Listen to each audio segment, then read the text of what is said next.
What is going on, everybody? King Recon here, and I received these two awesome comments. This one right here on the suggestion box video, and this one right here on the suggestion box video. And I took a liking to both. You know, talk about Hunter x Hunter, and of course, I talk about things that inspire me in moments and or how things structured. And Asaki brought up Hunter x Hunter. So I took both of these comments and I said, all right, man, I want to talk about a topic that I absolutely love in all of manga, but specifically from Togashi Yoshihiro. I have a lot of different ideas when it comes to how Togashi handles villains and how Togashi handles his antagonists and whatnot, but I wanted to start it off with how Togashi handles character introductions. And specifically, I want to talk about two characters. I want to talk about Neferpitou and I want to talk about Meruem. And I want to talk about these two characters because they happen right next to each other, and yet the impact is insane for both of them, and one is stronger than, or I should say they're equally as strong for different reasons. And it's incredibly fascinating to me how Togashi managed to balance this, because usually whenever you, or at least in my experiences, whenever you get a character introduced that is the underling of the main antagonist, that character you usually get to see like how strong they are, and then like a little bit later you get to see, you know, the strength or the you know, whatever from the main antagonist. So like, for example, like Vanilla Ice and Dio. And just as a quick example, another one would be like an Ulquiorra and an Aizen. And usually you can see the clear difference, but like the way into which their strength is shown is pretty similar, in terms of, you know, regardless of what it is, how it is that they implement their abilities, or how much damage they do to the main cast, whatever the case may be. It's usually something similar, from my experiences. With these two characters, it was the first time that I saw two things that were very similar yet extremely different, and it was in the same arc. And I want to talk about Togashi's use of fear, and how within the Chimera Ant arc, which is a very narrator-based arc where the narrator takes a lot of the exposition and handles it, where it is a lot of tell instead of show. With these two character introductions, it's the complete opposite. It is a lot of show and not tell. It is exactly what you're seeing.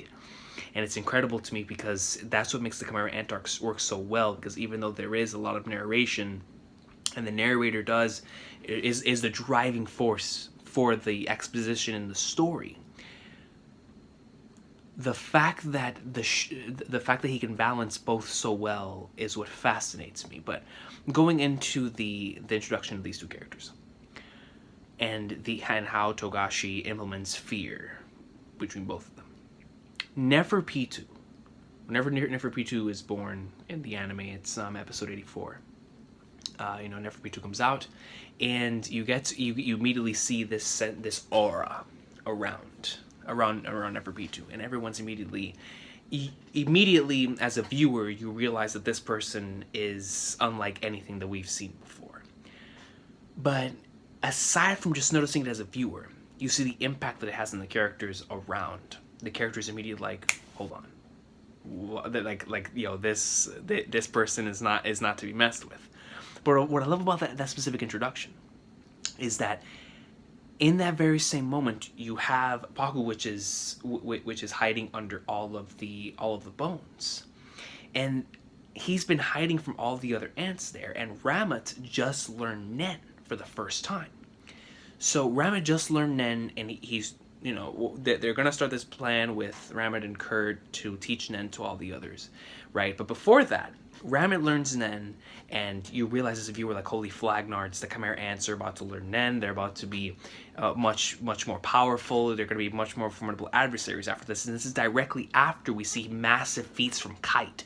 Because after you see the crazy slots from Kite, and Kite like slaughters with his scythe like, so many Chimeras at once. You're like, man, when Kite rolls up into like Soma, who's gonna stop him? You know, like I understand these Chimera ants are powerful, but no one can stand up to Kite. And right when you say that, Neferpitou gets introduced. And what I love so much about the location is that Neferpitou goes up into the room, and Neferpitou's the only one that notices the individual that is hiding under the bones. And what's fascinating about that is that you're immediately seeing that even though this person just came out of the womb, they're automatically, their senses, their N, you know, in Hunter terms, their N is much higher than everyone else's. And these guys, or Ramit just received Nen, he's on a Nen high. Like he thinks he could do anything. And not even them, not even everyone that was in that room. You know, the pig that was going up into like swimwear, not Colt, not nobody, no one could find out where this individual was hiding. And Neferpitou found it out ASAP. Ramen takes it out, he's gone, right? But that part to me was just extremely fascinating, and that part right there is followed up by Neferpitou is being led by the other Chimera ants to, you know, kind of like a leader role right off the bat to teach everyone else, you know, how to utilize that and everything. And Neferpitou immediately shows her sense of individuality and says, screw that, you know, I don't want to be a part of that. You can take care of that. I'm gonna go out here and do something else. And this portion right here is where Neferpitou immediately was set apart from all other characters that I'd seen up until that point in Hunter x Hunter. Because all the other characters that I'd seen up until this point in time had relayed some sort of ability, some sort of speech feat. What I mean by speech feat is a character like what Zeno and Silva were saying to Crollo. You know, where they were basically saying, you know, you weren't even, if you really tried, I would already be dead. Like that type of speech feat. Like there was no speech feats. It was just straight up aura. You were seeing how powerful this individual was. And then you have this, you know, inexplicable anxious feeling by Kite. So Neferpitou walks out, goes out there, charges up and says, all right, let's see how strong I am. And immediately, whenever he charges right towards Kite and you see the aura around, you mean right off the bat with Neferpitou, you get to notice that the aura is very malicious compared to the other aura that you've seen thus far. And the moment that Neferpitou, with the insane speed that arrives next to Kite, where Kite realizes, y'all have to get the flipping Flagnards out of here. This is the first time in the arc. The first time in the arc that these characters have been in fear. That Kite, Gon, and Killua were overconfident, were in fear. Goes right up in there, she comes in there and takes the arm right off the bat. Neferpitou takes the arm right off the bat. Killua and Gon can't even move. Gon is so shook, he immediately is about to transform. Killua notices the situation, and thanks to what happened with Illumi and Togashi using that sort of thing to drive that narrative, goes right in there, takes out Gon, out of there. Kite says, I'm taking care of this. But my favorite portion about that entire thing when it comes to Neferpitou is that Neferpitou just stares at the boys, just stares. And Killua goes back and tells them, you know, tells like Netero, Morel, and Nav, like, yo, I've felt a lot of auras. This is where the speech feed comes in. I felt a lot of auras, but I've never felt anything like that. I've never felt anything like that.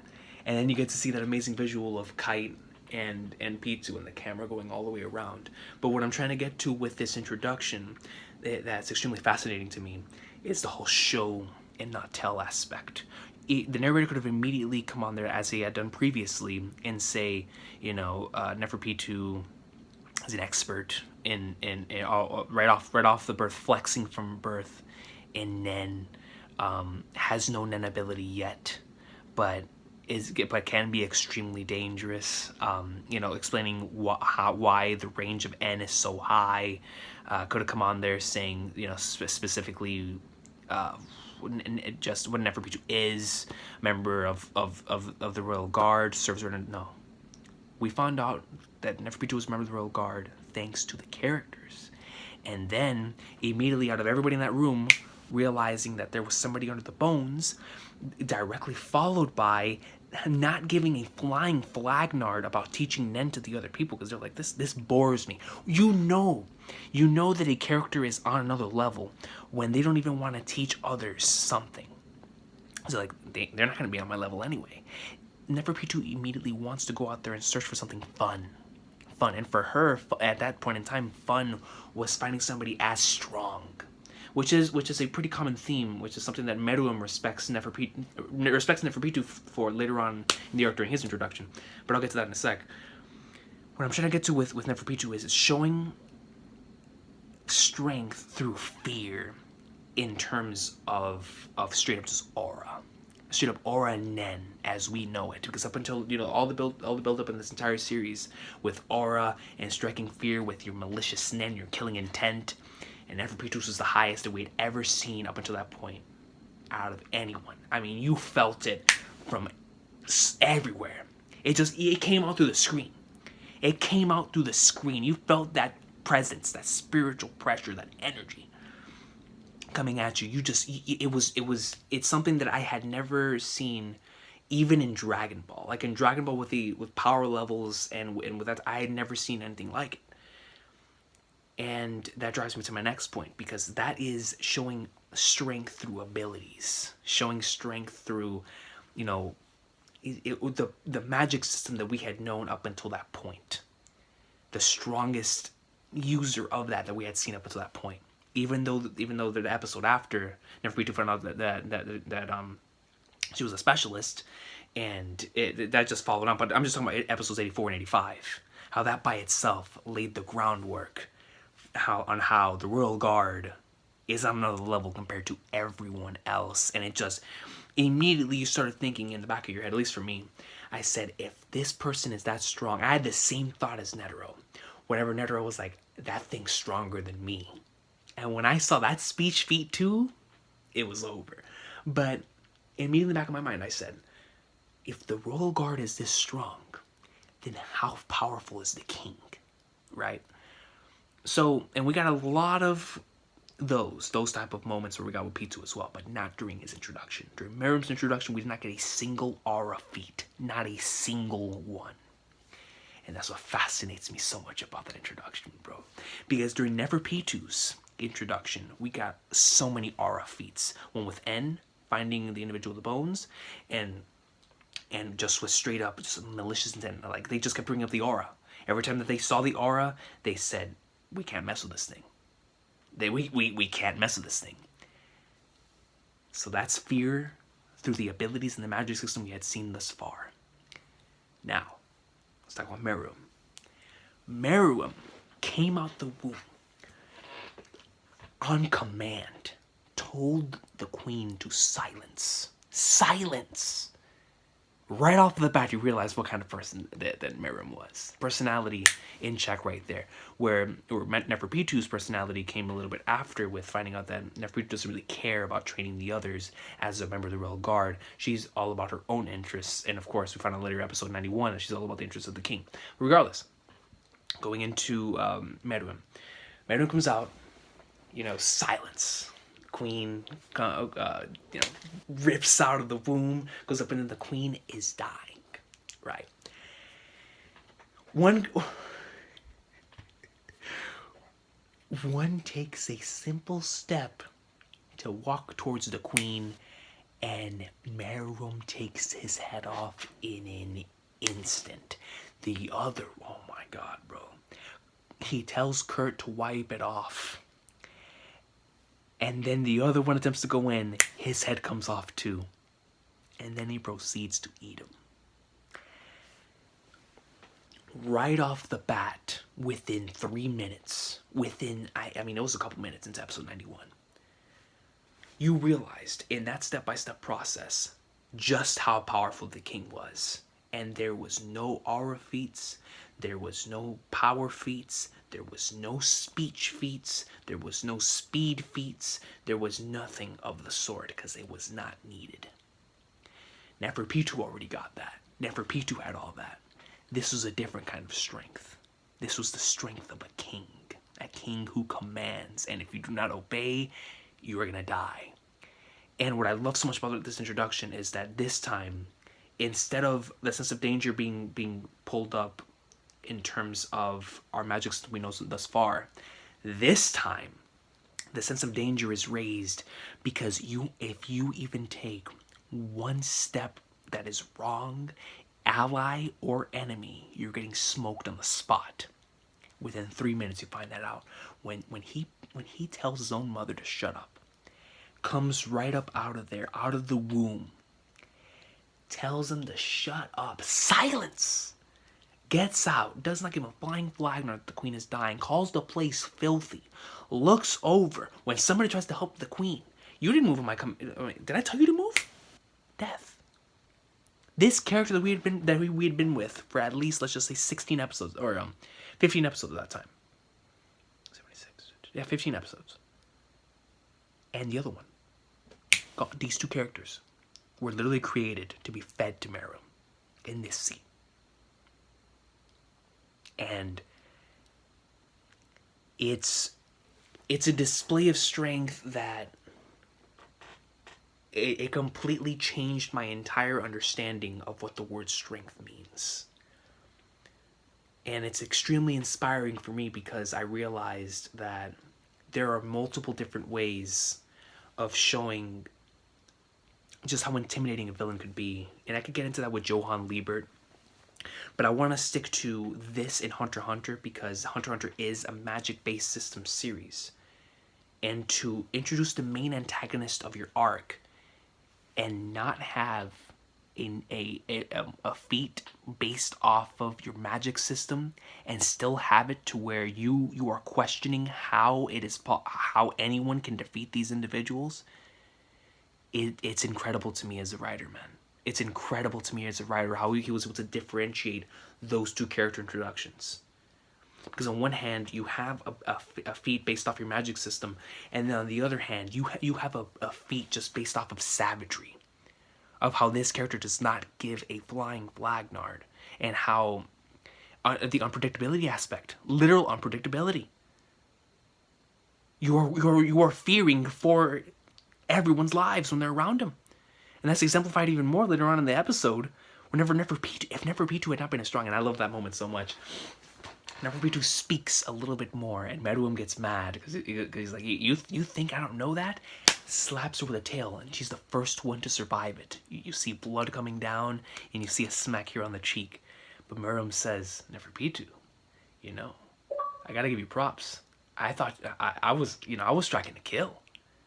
I was striking to kill. So I respect you. Then he smiles.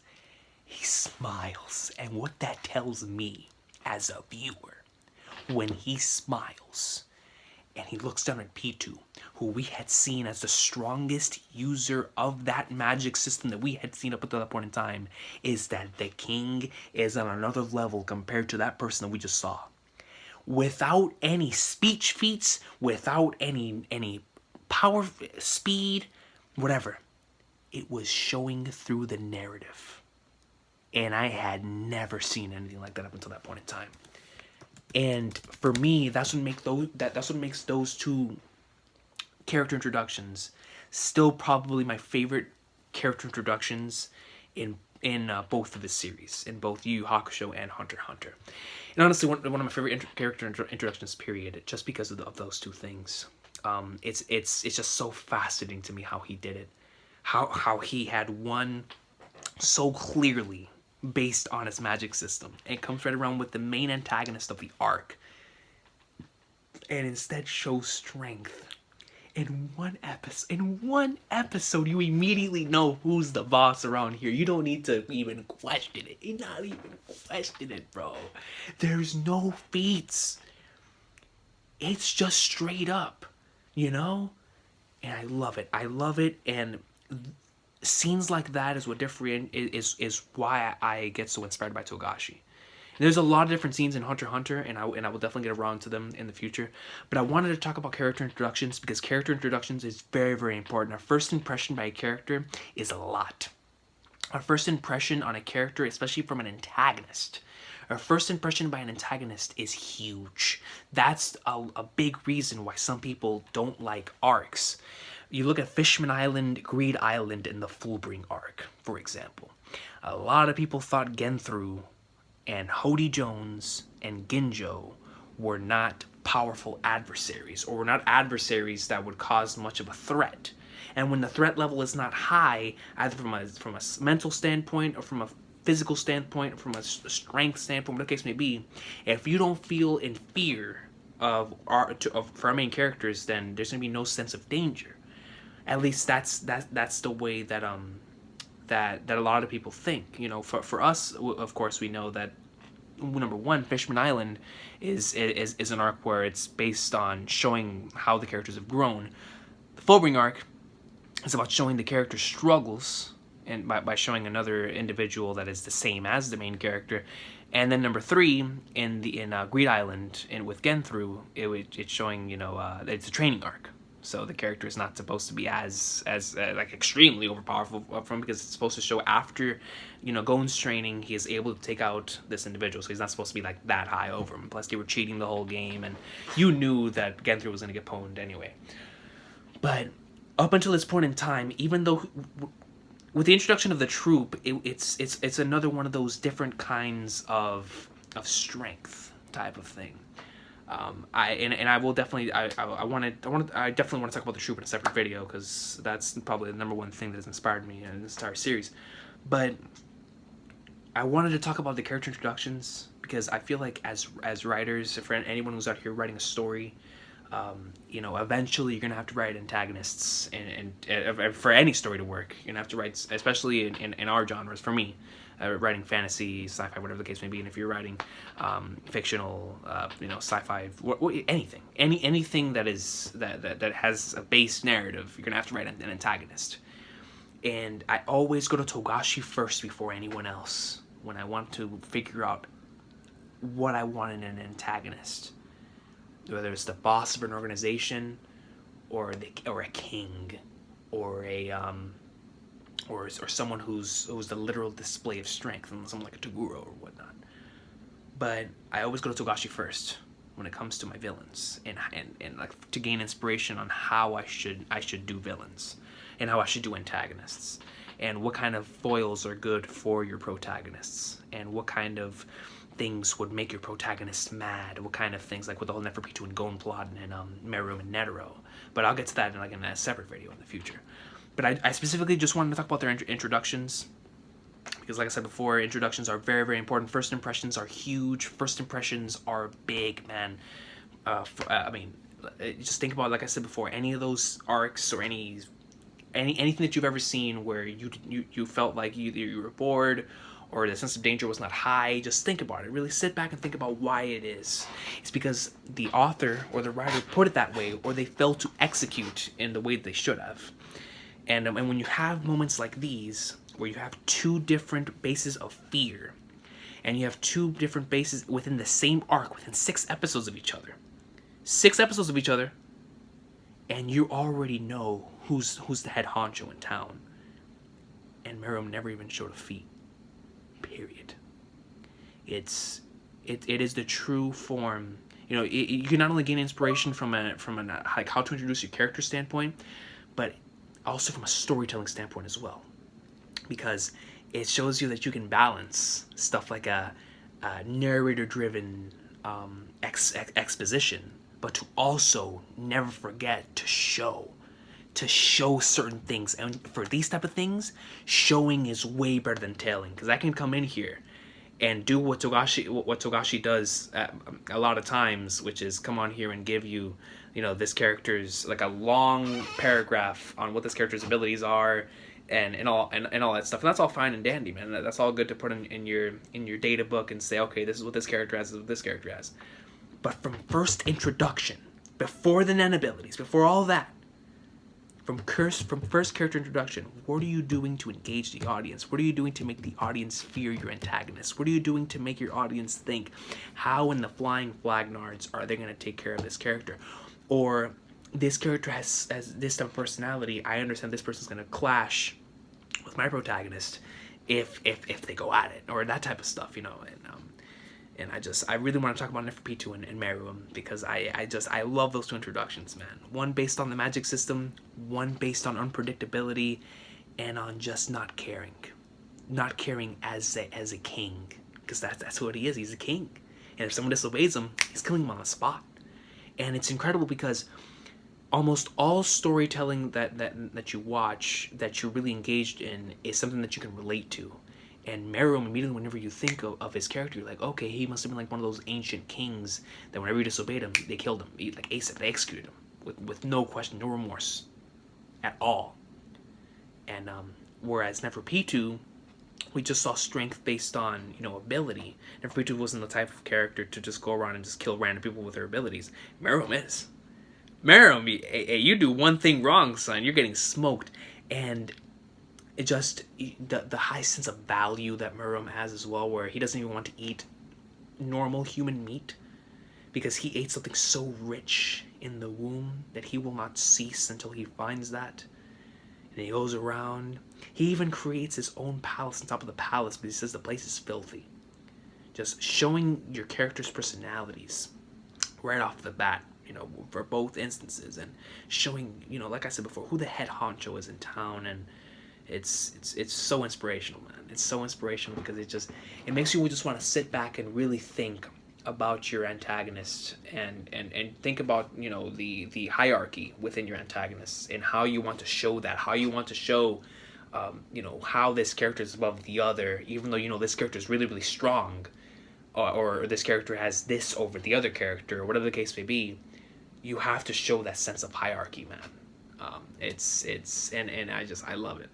I love it.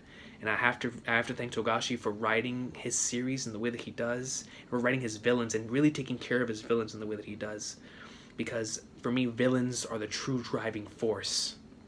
Villains and antagonists are the true driving force in anything, in any narrative. So I'm really happy that Togashi wrote Neferpitou and Meruem in the way that he did. In the beginning, of course, which is what I'm talking about in the video, but throughout the entire journey. And I definitely want to talk about both characters more in depth for other things. But for this video, just talking about the character introductions, I think that'll be it, man. And I really want to get that point across on the differences in both characters, and on how he managed to display the same type of fear, just in different ways, and in ways that mattered. And it's fascinating. It shows you as a writer that you have more tools than you really do think that you have. Instead of just relying on your magic system all the time, think back to just base stuff that would make anyone fear. Unpredictability, savagery, being the character that in an instant could turn the situation. Even if it's a character that's like not as strong as the other character, they have that sense of unpredictability to them, or whatever the case may be, man.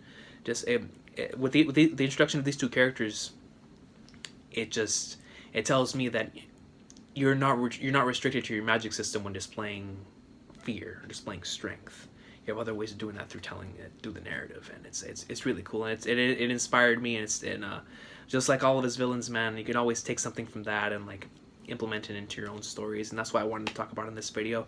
I have to thank both of those comments again for coming on here and giving me this idea, because I really wanted to talk about this, and I'm really glad that I was able to talk about it. So if you have lasted throughout this entire video, I really do appreciate it, man. I know there was a lot of rambling, but it's a topic I really love. It's a topic that it's very, very near and dear to me. Antagonists, especially Togashi's characters, mean a lot to me. So I really wanted to talk about that, and hopefully I'm able to come on here again sometime within the week or next week to talk about another thing that has inspired me from Togashi work. But for today's video, that has been why those two introductions inspired me as much as they did. And I hope to see y'all next time. Have an awesome sauce of a day. I will see y'all next time, man. Oh, one more thing. Actually, no. I'll leave that for another time. I was about to talk about Neferpitou and how Neferpitou's introduction with Kite and taking out Kite, and because she wanted to fight somebody as strong as Kite again, she just decided to create an ability based off of that to heal Kite, and just the whole personality thing. Just whatever, man. I'll see y'all next time. Have an awesome day. Hunter x Hunter greatness If you have watched this far in the video, I really do appreciate it, man. Have a good day.